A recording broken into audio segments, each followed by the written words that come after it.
Ladies and gentlemen, Britain is back on the world stage, working with our partners, doing deals that will grow our economy and putting more money in the pockets of working people. In the last 2 weeks alone, we've delivered trade deals with India and the US. And that means jobs saved, jobs created, more growth, and a huge vote of confidence in this country. It shows that as global instability is rising, the decisions that we've taken to stabilise the economy and lead the way internationally have made Britain a place where people want to do business once again.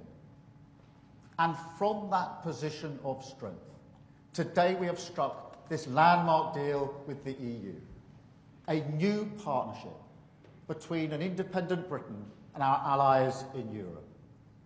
This is the first UK-EU summit.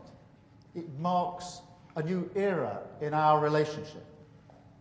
And this deal is a win-win. It delivers what the British public voted for last year. It gives us unprecedented access to the EU market, the best of any country outside of the EU or EFTA, all while sticking to the red lines in our manifesto about not rejoining the single market, the customs union. Just hours ago, the UK's highest court dropped a political bombshell, exposing a secret EU deal tied directly to Keir Starmer. The Supreme Court didn't just shut down a hidden alignment strategy, it declared it unconstitutional.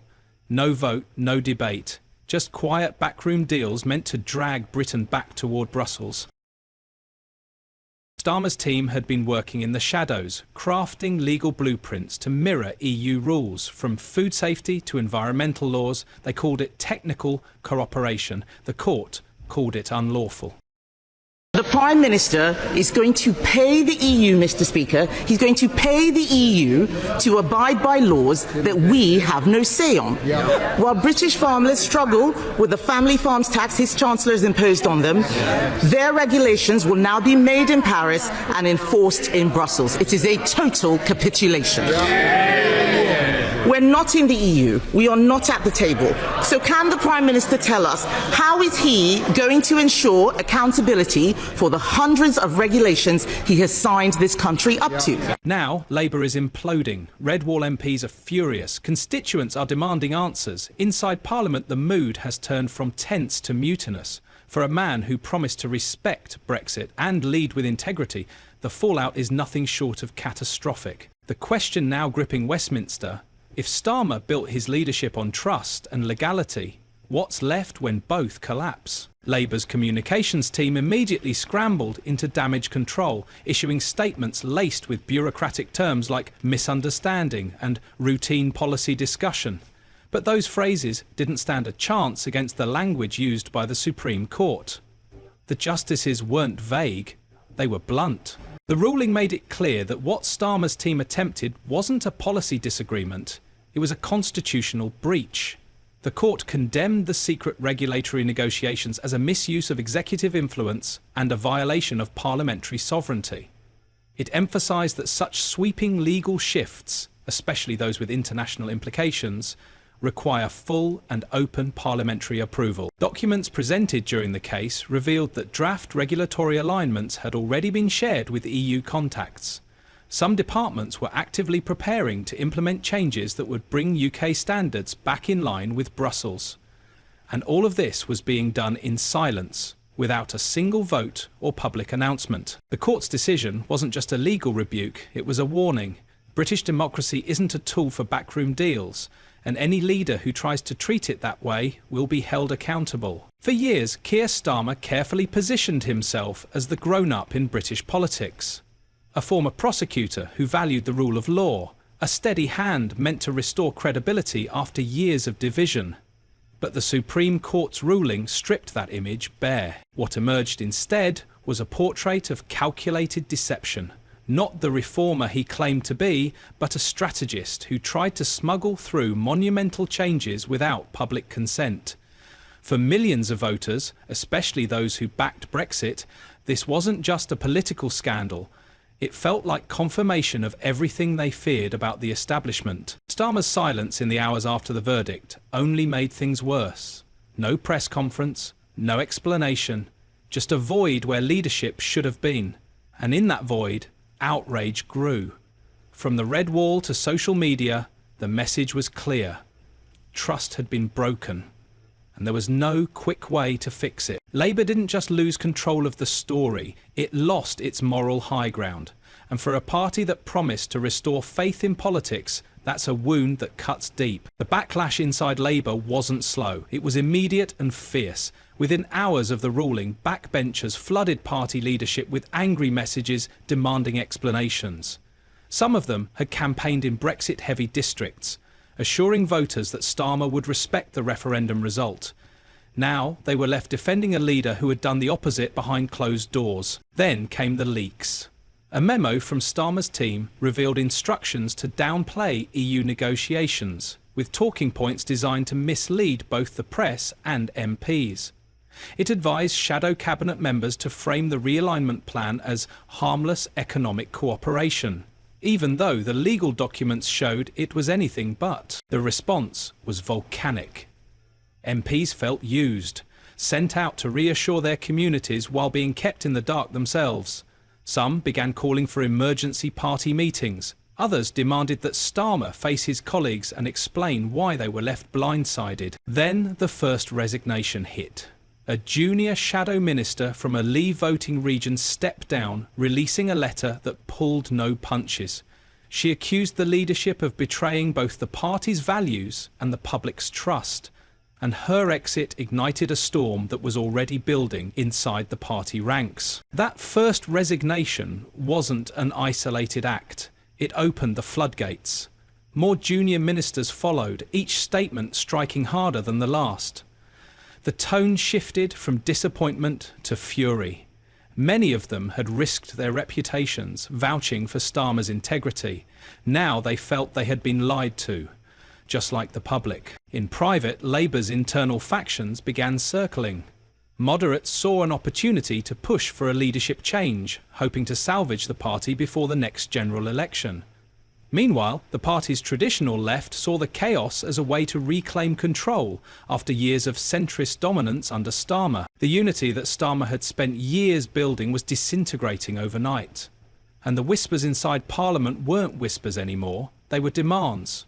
Senior MPs began floating the idea of a leadership challenge. Some even pushed for a vote of no confidence within the party. Labour headquarters, usually a hub of discipline and control, turned into a bunker. Staff stopped giving interviews. Journalists were locked out. Strategy meetings turned into crisis sessions. But the truth had already escaped, and it was now far beyond their control. By the next morning, the full extent of Labour's crisis was on display. Dozens of MPs, many of them long-time loyalists, were publicly distancing themselves from Starmer. Shadow ministers who had once defended his every policy were now calling for him to step aside. The sense of betrayal was personal, and the calls for accountability were getting louder. Even Labour's traditional allies in the press began to turn. Editorials accused Starmer of treating voters like fools, and warned that his credibility might never recover. Some commentators pointed out the bitter irony.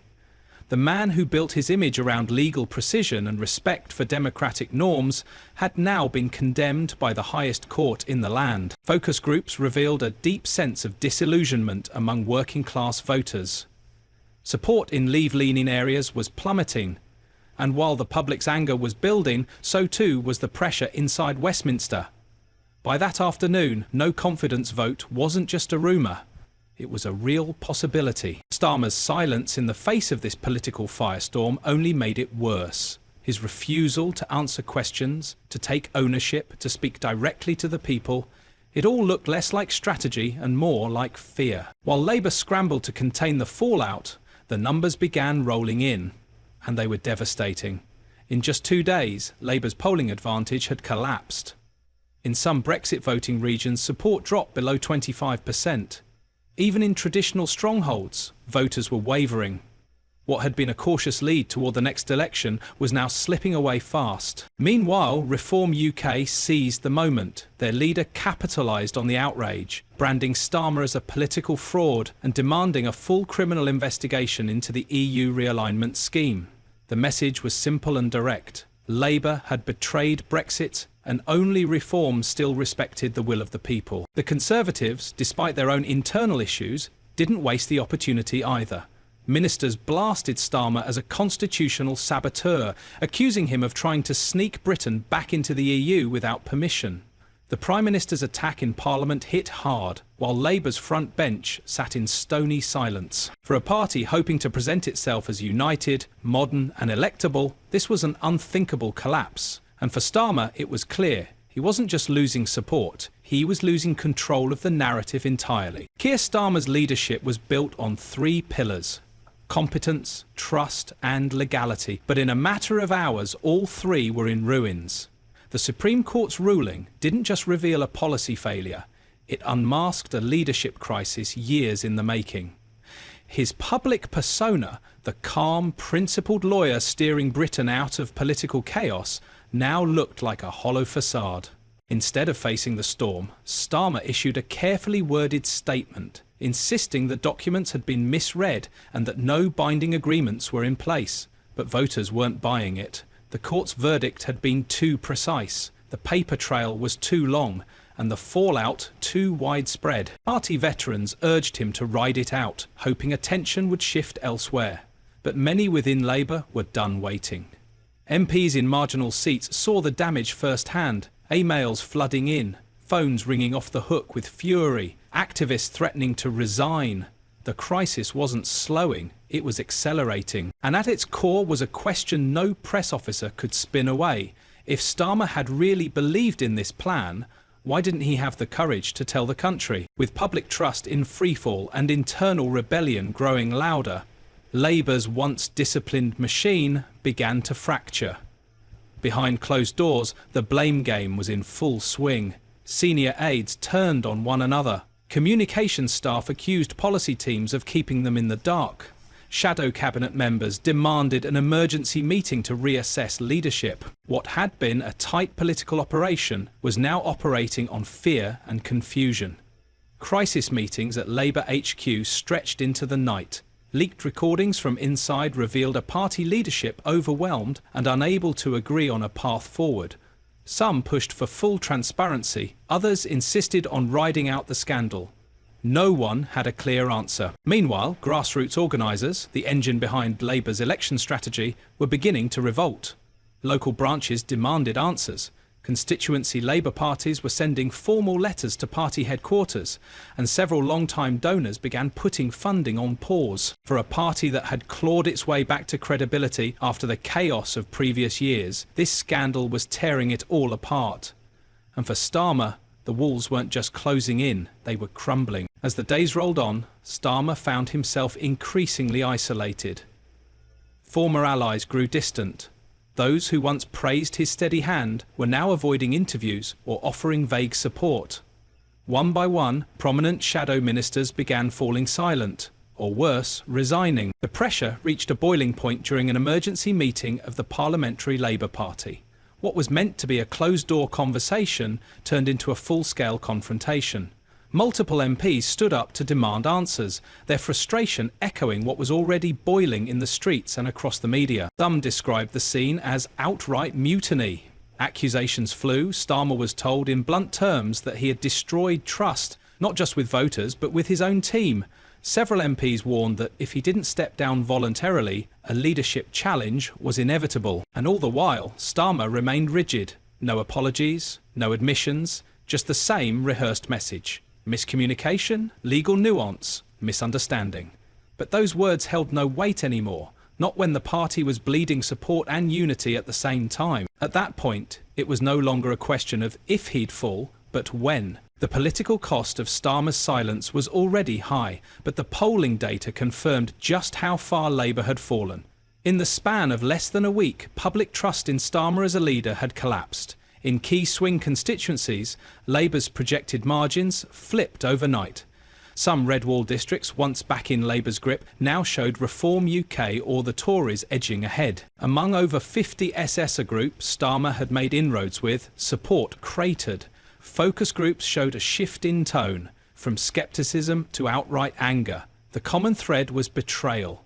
People didn't just feel let down, they felt tricked. The Supreme Court ruling didn't just hurt Labour's momentum, it shattered the illusion of integrity Starmer had worked so hard to cultivate. And, in an election cycle already filled with uncertainty, his legal humiliation gave opponents a clean, devastating narrative. The numbers told a brutal truth. The public wasn't waiting for Labour to fix itself. They were preparing to punish it at the ballot box. Labour's implosion has now become a full-blown political reckoning.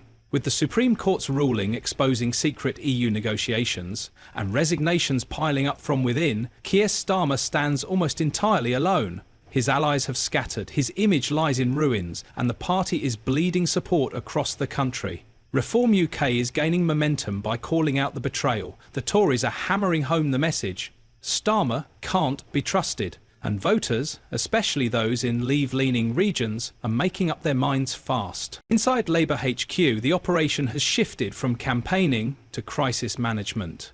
Meetings are tense, messaging is chaotic, donations are slowing, and whispers of a leadership challenge have now turned into loud, public demands for Starmer to step down. What began as a secret strategy to realign with Brussels has turned into a political disaster of historic proportions. Starmer promised transparency and order, but in the end, he may be remembered as the leader who underestimated the people and overplayed his hand. Do you think he can survive this, or has Keir Starmer just triggered his own downfall? Let us know in the comments, and don't forget to subscribe for more breaking updates.